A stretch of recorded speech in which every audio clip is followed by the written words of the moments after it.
পর্ষদের তরফে আগেই জানানো হয়েছিল জলের বোতল নিয়ে পরীক্ষা কেন্দ্রে ঢুকতে পারবে না পরীক্ষার্থীরা। মালদার হরিশ্চন্দ্রপুর থানার মহেন্দ্রপুর উচ্চ বিদ্যালয়ে পড়ুয়াদের জলের বোতল ও বোর্ড নিয়ে প্রবেশের অনুমতি না মেলায় তুমুল বচসা অভিভাবক ও শিক্ষার্থীদের। অভিযোগ, প্রথম দিন বোর্ড নিয়ে যাওয়ার অনুমতি দিলেও পরে সেই অনুমতি দেওয়া হয়নি। স্কুলের জল খেয়ে অনেকেরই শরীর খারাপ হয়েছে, তারপরও পরীক্ষার্থীদের জল নিতে দেওয়া হচ্ছে না।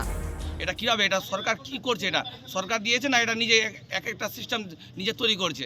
তো এবার যদি এভাবে যে স্টুডেন্ট একটা এমনি পরীক্ষার ভীষণ চাপ, এবার এখন যে উইদাউট পিস বোর্ড এবার যে এটা একটা দাঙ্গা যে এখন যে ঝামেলা সৃষ্টি হচ্ছে, এরপরে এর ফলে বাচ্চা একটা মানে একটা চাপ সৃষ্টি হচ্ছে। এবার সামনে পরীক্ষা কীরকম, এর কিছু ব্যবস্থা করা হোক।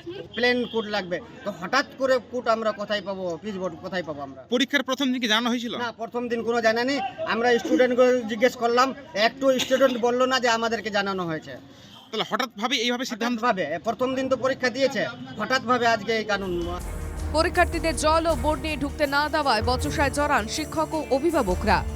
যে জলের বোতল, এবছর জলের বোতল এবং ট্রান্সফারেবল বোর্ড অর্থাৎ স্বচ্ছ বোর্ড নিয়ে যেতে হবে। আদারওয়াইজ কোনো ধরনের যে সেন্টারে ভেন্যু সেন্টার বা যেখানে স্কুলে পরীক্ষা হবে তারা কোনো রকম দায়ী থাকবে না।